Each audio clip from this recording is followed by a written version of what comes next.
Good morning, sir. I'm Mikael B. Binavides from B Scream 2F. Familiar naman tayo sa Titanic, kahit ako malaking fan ako nito. Kaya hindi na bago sa inyo ang topic or news article namin ngayon. Noong nakaraang June 18, 2023, ay napabalita ang pagkawala ng isang submarine sa Atlantic Ocean, 9:30 a.m. The news article or topic that we choose is about Titan Submersible.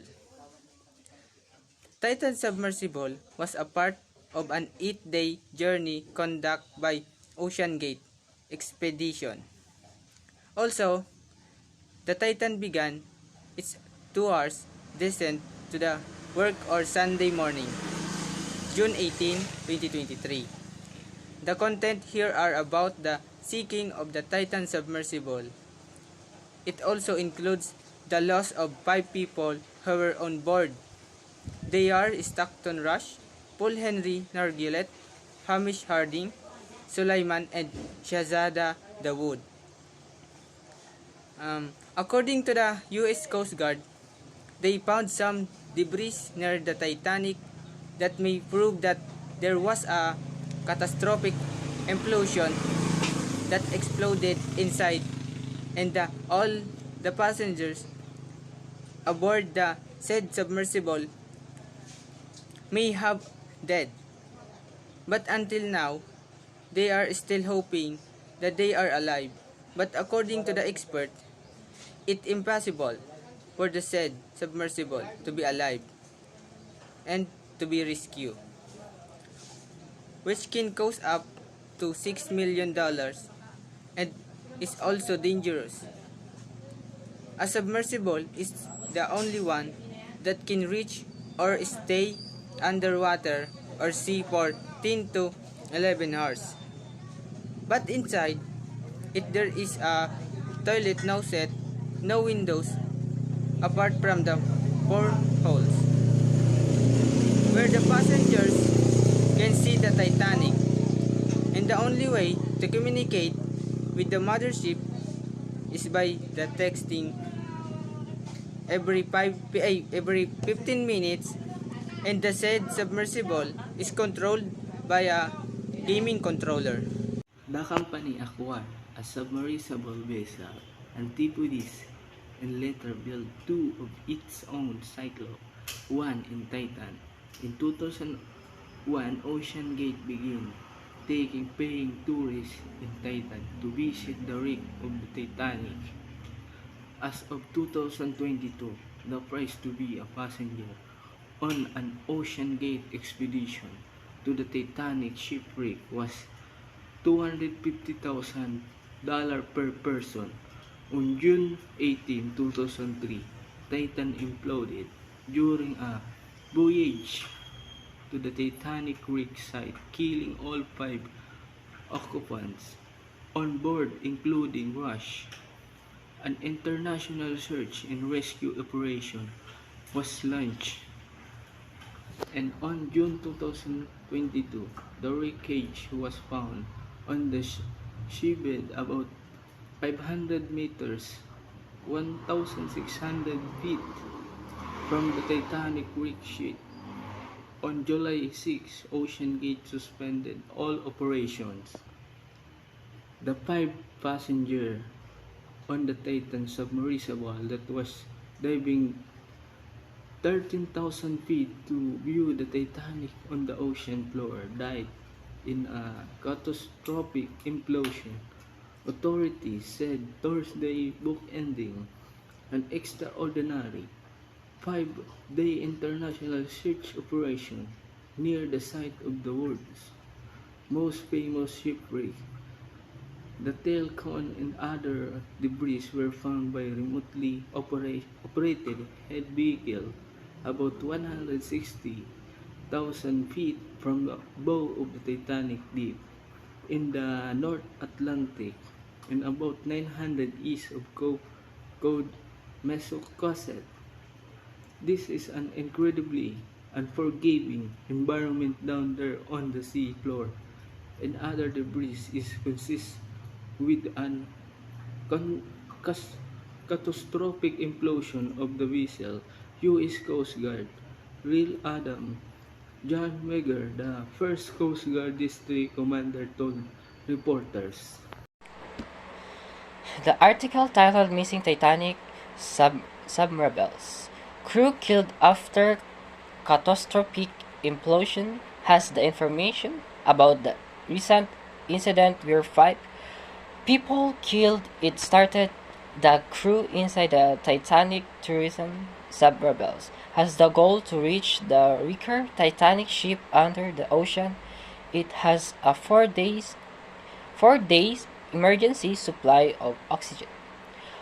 One of the information in the article discussed the fear of the Titanic movie director. He said that he feels that the implosion incident may cause negative impact to netizens, explorers. It can be cause fear to explore and run to the place that they wanted to discover.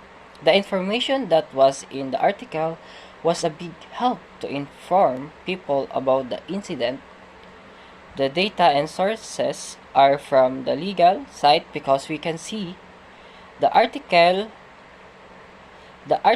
and news was a legit source and a known site of spreading and giving news to the netizens. So, tigdi po sa article na yung nanapili mi. Article The Missing Titanic Submarines. Meron 5 tao na nakasakay sa craft or submersibles na naiulat na namatay dahil sa pagsabog sa loob ng kanilang sinasakyan.